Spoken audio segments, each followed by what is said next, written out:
नमस्कार, आप सुन रहे हैं दिल्ली टीवी का स्पेशल पॉडकास्ट। मैं हूं आपके साथ अणदाराम बिश्नोई। राजस्थान प्रशासनिक सेवा 2018 के रिजल्ट में कई होनहारों ने टॉप किया। उन्हीं में से एक हैं रवि प्रकाश जी।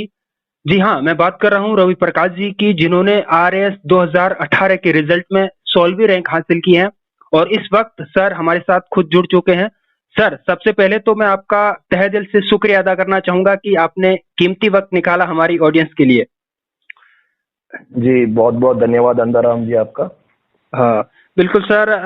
सर, पहला सवाल मेरा यही होगा कि सर, आपकी पढ़ाई लिखाई के बारे में जानना चाहेंगे। आपने कैसे पढ़ाई की और क्या मतलब आपका बैकग्राउंड रहा सर? थोड़ा सा आपका परिचय जानना चाहेंगे सर।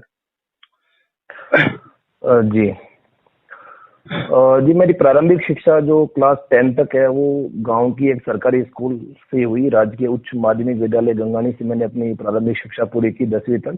जी उसके बाद क्योंकि मैंने साइंस मैथमेटिक्स लिया था और गांव में वो सब्जेक्ट्स नहीं थे, साइंस मैथमेटिक्स स्ट्रीम नहीं थी, इसलिए जी मुझे जोधपुर शिफ्ट करना पड़ा। हम्म। तो जोधपुर से मैंने 11th-12th की जी और 12th के जस्ट बाद चूंकि मैंने नेवी ज्वाइन कर ली थी, लगभग 17 वर्ष की उम्र में मैंने नेवी ज्वाइन कर ली थी। जी तो आगे जो मेरा कॉलेज का एजुकेशन है, जो ग्रेजुएशन है, वो मैंने इग्नू से किया था, Indira Gandhi National Open University. जी जी ये बेसिकली रहा मेरा स्कूल और कॉलेज का है। जी। तो कुल मिला के आप स्कूलिंग के टाइम भी पढ़ाई में अच्छे थे? हाँ, स्कूल की पढ़ाई में मैं शुरू से ही अच्छा रहा हूँ। क्लास 4 से लेके 12 तक। 10th में मेरी अराउंड 85% थे जी और 12th में मेरे 91.08 परसेंटेज थे। आरबीएससी से किया था मैंने उस समय। जी और बीए में 70% थे मेरे। जी जी। सर, क्या वो टर्निंग पॉइंट था जब आपको लगा कि वाकई में आपको आरएस की तैयारी करनी चाहिए? बहुत सारे लोग आरएस की तैयारी का सपना देखते हैं और आपने उस वक्त भी देखा। और क्या मतलब उस वक्त आपको वाकई में ये सारी डगर कठिन नजर आ रही थी या आप कॉन्फिडेंस था आप में उस टाइम? मुझे लगता है कि वैसा कोई पर्टिकुलर टर्निंग पॉइंट तो नहीं था, लेकिन कुछ ऐसे रीजंस थे जिन्होंने मुझे इस तैयारी की और मोटिवेट किया जी और अग्रसर किया। जैसे सबसे पहला कारण जो था वो ये कि उसमें मेरी पोस्टिंग भारत बांग्लादेश सीमा पे एक संवेदनशील जगह पे रही, जहाँ पे मेरा सिविल एडमिनिस्ट्रेशन और सिविल पॉपुलेशन के साथ काफी इंटरेक्शन रहता था। तो वहाँ पे मैंने ये चीज बड़ी क्लोजली मॉनिटर की कि लोगों के बीच में रहकर उनके लिए कुछ करने का स्कोप, एक प्लेटफॉर्म और जो अवसर जो सिविल सर्विसेज प्रोवाइड करती है वो अपने आप में यूनिक है। जी दूसरा, उसी समय मेरे एक मित्र थे जो आरएस 2016 में सामाजिक कल्याण अधिकारी की पद पे लगे हुए थे, राम सिंह जी गुर्जर, जिनकी इस बार 130वीं रैंक आई है। वो डिप्टी एसपी पद के लिए सेलेक्ट हुए हैं।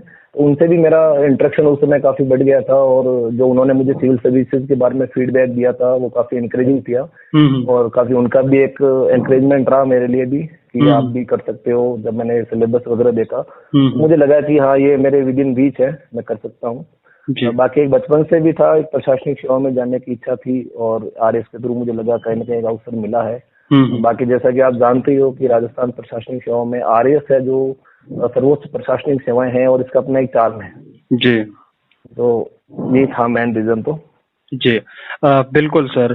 सर, एक सवाल हम सबके मन में ये रहता है कि मतलब जैसे आप बहुत सारे स्टूडेंट या अभ्यर्थी होते हैं जो प्राइवेट हो या सरकारी हो, जॉब कर रहे होते हैं और आप भी साथ में सरकारी नौकरी में थे। तो आपने ये पूरा टाइम टेबल कैसे मैनेज किया पढ़ाई का, अपनी जॉब का? मतलब कैसे आपने तैयारी की पूरी? जी, क्योंकि मेरी जॉब एक ऐसी जॉब रही है, आर्म फोर्सेस में जॉब एक अपना आप में काफी हेक्टिक शेड्यूल और चैलेंजिंग और डिमांडिंग जॉब रहती है।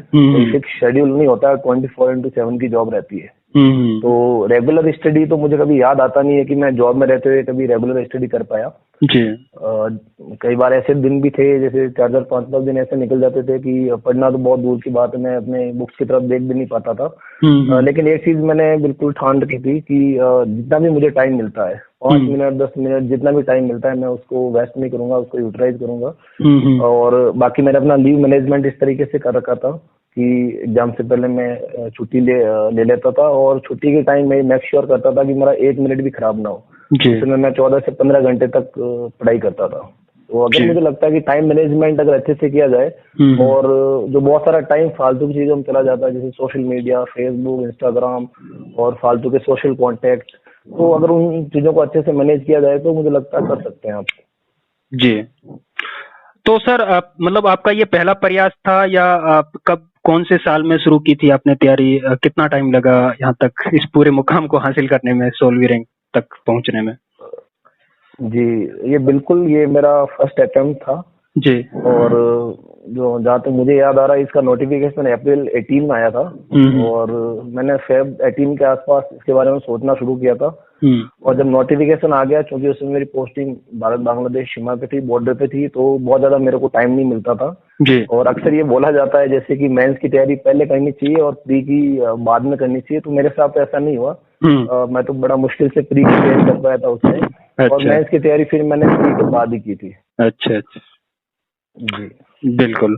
तो सर एक सवाल ये भी रहता है कि आरएस की जो परीक्षा की जो प्रक्रिया है वो बहुत लंबी होती है। अभी 2021 का नोटिफिकेशन आया, उसको भी स्थगित कर दिया गया।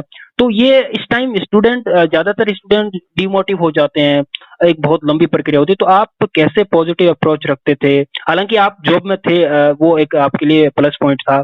जो जॉब में भी नहीं होते हैं तो उनके पास थोड़ा सा और ज्यादा प्रेशर होता है। तो सर कैसे क्या मैसेज देना चाहोगे इसको लेके? जी, मेरा ये मानना है कि जो आरएस एग्जाम है उसकी जर्नी 1 साल से लेके 3-4 साल तक हो सकती है। और अक्सर जो एस्पिरेंट्स हैं, हम लोग ये बोलते हैं कि ये एक पंचवर्षीय योजना है। हाँ हाँ। तो कहीं ना कहीं मेंटली तैयार रहते हैं। और बाकी देखो, इसकी जो तैयारी का समय इस तरीके का है कि उस पूरी जर्नी में तो आपका stress, pressure, frustration, anxiety, nervousness और ये सब जितने भी नेगेटिव चीजें हैं वो पार्ट ऑफ जर्नी है। वो हर एक एस्पिरेंट को किसी न किसी मोड पे तो फेस करनी है। तो अल्टीमेट चीज जो होती है एक सेल्फ मोटिवेशन होता है, जो आपको इस जर्नी पे बनाए रखेगा कि चाहे कितने भी नेगेटिविटीज आ जाए, चाहे कितने भी निराशा के क्षण आ जाए, वो उस पे आपको बनाए रखने के लिए आपका खुद का मोटिवेशन बहुत इंपॉर्टेंट है। और दूसरा, जैसा आपने खुद बताया कि जॉब, मुझे लगता है कि जॉब नो डाउट आपको दिक्कत होती है टाइम और वो सब चीजें मैनेज करने में, लेकिन जॉब का अपना एक फायदा है। जैसे मुझे पर्सनली ये फील होता है कि जॉब में रहने से जो एक स्ट्रेस और प्रेशर को काफी हद तक एब्जॉर्ब किया है मेरी जॉब ने। मैं ज्यादा स्ट्रेस और इस चीजों में बहुत ज्यादा मेरे को नहीं लेना पड़ा, बिकॉज जॉब रहती थी। तो अगर चाहे मैं छुट्टी में था या जॉब में या ड्यूटी पे था, जॉब की वजह से मुझे उन सब चीजों से तो ज्यादा गुजरना नहीं पड़ा। बाकी मैं ये जरूर कहूंगा, जैसे मुझे कभी भी जब निराशा या अकेलापन या ऐसा कुछ महसूस होता था, तो मैं हमेशा ये सोचता था कि जो देश की सीमाओं की सुरक्षा में मेरा जवान खड़ा है, जो डेली 24 घंटों में से 13 घंटे की ड्यूटी कर रहा है, फिर भी उसके चेहरे पे मुस्कान है, उसके हौसले में कमी नहीं है, तो ये चीज भी मुझे जरूर कहीं ना कहीं मोटिवेट करती थी। जी बिल्कुल सर।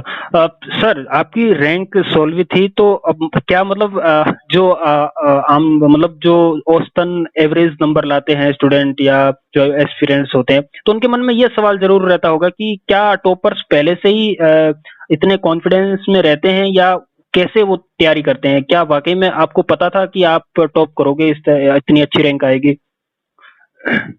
जी, जब प्रीलिम्स हुआ था उस टाइम तो क्योंकि आइडिया लग जाता है ना, क्योंकि हम जब आप वापस आके सॉल्व करते हो उसमें आपके टिक लगे रहता है, तो आप फेयर आइडिया लगा लेते हो कि इतने बन रहे हो और ये कट ऑफ रहेगी तो आपका हो जाएगा। लेकिन क्योंकि मुझे अभी भी बड़े आश्चर्य होता है कि लोग जब मेंस, मेरे एस्पिरेंट्स थे, फेलो एस्पिरेंट्स थे, जब मेंस लेके आए तो वो बोलने लग गए थे कि हाँ मेरे इतने 350 बन रहे हैं, 380 बन रहे हैं, 400 बन रहे हैं। और मेरे लिए ताजुब की बात थी, क्योंकि मेरा हमेशा से मानना रहा है कि मेंस हो या इंटरव्यू दोनों बड़ी सब्जेक्टिव चीजें हैं और आप इसमें कैलकुलेट नहीं कर सकते हैं कि कितने मार्क्स बन रहे हैं। तो मैं तो कभी अपने मार्क्स और रैंक दोनों कभी कैलकुलेट या उसको मैं अनुमान नहीं लगा पाया था सही।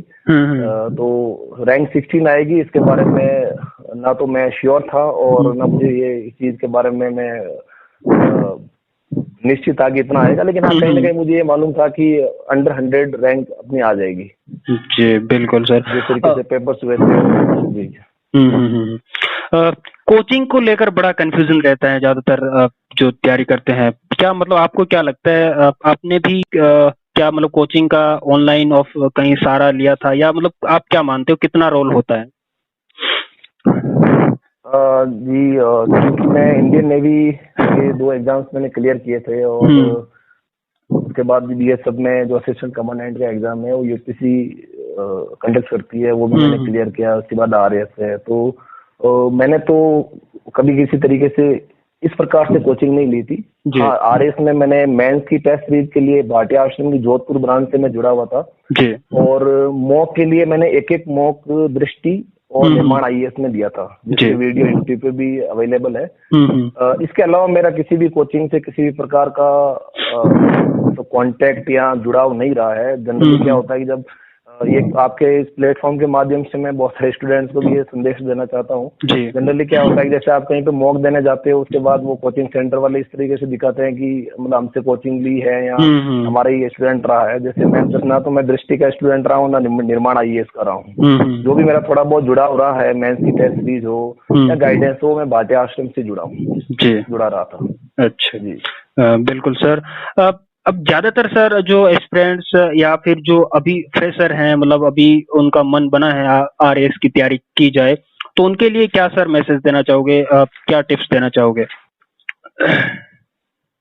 जी, मैसेज और टिप्स तो मेरे पास बहुत है देने के लिए। क्योंकि काफी लंबी जर्नी मैंने ट्रेवल की है, बहुत सारी चीजें मैंने सीखी और अनुभव की है। तो सबसे पहली चीज तो मैं ये कहना चाहूंगा कि हर एक चीज है ना, जैसे कि आपकी नोट्स हो गए, बुक्स हो गई, कोचिंग हो गई, गाइडेंस हो गई, वो सब चीजें आपको मिल जाती है बाहर से। लेकिन इस एग्जाम के लिए जो सबसे जरूरी चीज है वो है आपकी लगन, समर्पण और कड़ी मेहनत। वो आपको कहीं बाजार से या कहीं बाहर से नहीं मिलेगी, वो आपकी खुद से है। आपको खुद से लानी होगी अगर आप इस एग्जाम में अच्छी रैंक लेकर आनी है या एक्सीलेंस आपको स्ट्राइव करना है तो।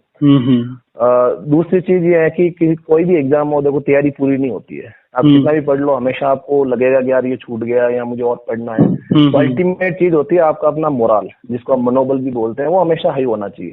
अक्सर हमें फौज में जब हमारी ट्रेनिंग होती है, ये चीज बोली जाती है कि लड़ाइयां हैं वो हथियारों से नहीं लड़ी जाती है, लड़ाइयां हैं वो बेसिकली मोरल मतलब मनोबल से लड़ी जाती है। बोला भी जाता है कि it is not the machine but the man behind the machine which matters a lot. तो आपका मनोबल किसी परिस्थिति में नीचे नहीं गिरना चाहिए। कभी आपको give up, never give up वाली चीज रखनी है, छोड़ना कभी नहीं है। एक बार आपने डिसाइड कर दिया कि आपको इस मार्ग पे बढ़ना है तो फिर बढ़ना है। चुनौती आएगी, परिस्थितियां विपरीत रहेगी, लेकिन आपको गिव अप नहीं करना है। बाकी और भी चीज है, जैसे कि गीता में भी कहा गया है कि कर्मण्या अधिकार मस्ते माँ फलेशु कदाचन। बस आप कर्म करते जाइए, करते रहिए, क्या रिजल्ट रहेगा क्या नहीं रहेगा वो सब आपको नहीं सोचना है। बाकी दो मेरे फेवरेट कोट्स है जो पुलिस प्रिपरेशन में मैं हमेशा उनको याद रखता था। एक पहला है, संस्कृत का एक श्लोक है कि सुखार्थिन कुतो विद्या विद्यार्थिन कुतो सुखम, सुखार्थिन चेत त्यजेत विद्या विद्यार्थिन चेत त्यजेत सुखम। मतलब कि सुख चाहने वाले को विद्या कहाँ है और विद्या चाहने वाले को सुख कहाँ है। अगर आप सुख चाहते हो तो विद्या का त्याग कर दो और विद्या चाहते हो तो सुख का त्याग कर दो। हम चाहे किसी भी जॉब में, किसी भी रैंक में, अगर हम इस एग्जाम की तैयारी कर रहे हैं तो हम सब एक स्टूडेंट है। तो स्टूडेंट के लिए जरूरी है कि जो भी सुख वाले साधन है, ज्यादा नींद, आहार, आराम, सोशल मीडिया, जहाँ से भी सुख मिलता है उसका तो सेक्रीफाइस करना ही पड़ेगा। तभी आपको विद्या मिलेगी। जब विद्या मिलेगी तभी आप एक्सेल करोगे एग्जाम के अंदर। जी बिल्कुल। और दूसरा डॉक्टर एपीजे अब्दुल कलाम की कोट है जो मैं हमेशा याद दिमाग में अपना कहीं ना कहीं मन और दिमाग में रखता हूँ कि if you want to shine like a sun first burn like a sun. अगर सूरज की तरह चमकना है तो पहले सूरज की तरह जलना सीखो। बिल्कुल बिल्कुल। तो यही है बस। और बाकी टिप्स में मैं ये जरूर कहूंगा कि सबसे पहले आप जो भी ओल्ड क्वेश्चन पेपर्स हैं 2000, जब आप तैयारी शुरू कर रहे हो तो 2013, 16 और 18 और मेंस से क्वेश्चन पेपर निकालिए और उनको एक एक क्वेश्चन को आप समझने की कोशिश कीजिए। जो भी यूट्यूब या कोचिंग में जो आपको बता रहे हैं उस पर मत जाइए, पहले आप खुद अपने से करके देखिए। इससे आपको बहुत कुछ गाइडेंस मिलेगा, एक डायरेक्शन मिलेगा। और दूसरी चीज है जैसे कि जो गीता, रामायण, बाइबल, कुरान जिस तरीके से एक धार्मिक बंदे के लिए इम्पोर्टेंट रोल रखती है, उसी तरीके का इम्पोर्टेंट रोल आपके सिलेबस रखता है। सिलेबस आपका प्री हो या मेंस, बिल्कुल आपको कटन होना चाहिए। क्योंकि यहाँ जो सिलेबस है वो बिल्कुल एक कंपास की तरह है जो आपको हमेशा नॉर्थ देगा, आपको सही डायरेक्शन दिखाएगा आपको जाना किस तरफ है। तो यही है मेरे तरफ से तो मैसेज और टिप। बिल्कुल सर, बिल्कुल। बिल्कुल सर, लास्ट सवाल मेरा आपसे यही रहेगा कि आरएस के इंटरव्यू को लेकर काफी सारे सोशल मीडियाज पर मतलब हम देखते हैं, यूट्यूब पर कई सारे इंटरव्यूज, मॉक इंटरव्यूज भी होते हैं, लेकिन क्या रियल में सर किस तरह के सवाल पूछे जाते हैं? अगर आपको कुछ याद हो तो सर शेयर करना चाहोगे? बिल्कुल। मुझे लगता है कि यूपीएससी हो या आरपीएससी, ये इंटरव्यू किसी भी एक कॉम्पिटिटिव एग्जामिनेशन के एस्पिरेंट के लिए लाइफ टाइम एक्सपीरियंस होता है, और मुझे अपना इंटरव्यू बिल्कुल पूरा याद है। बहुत सारे क्वेश्चन थे, जैसे कि एक तो मेरी जॉब पे क्वेश्चन था कि आप क्यों आना चाहते हो, यहाँ पे पॉलिटिकल इंटरफेरेंस है, कैसे उसको हैंडल करोगे। इसके अलावा बीएसएफ का क्या जो भी रोल टास्क है, क्या क्या चैलेंजेस है, कैसे आप उसको नेगोशिएट करते हो। और इंग्लिश में भी थे, एक मेंबर ने मेरे से इंग्लिश में भी क्वेश्चन पूछे थे जो पॉलिटिकल साइंस से related, back to principles of state policies उसके रिगार्डिंग।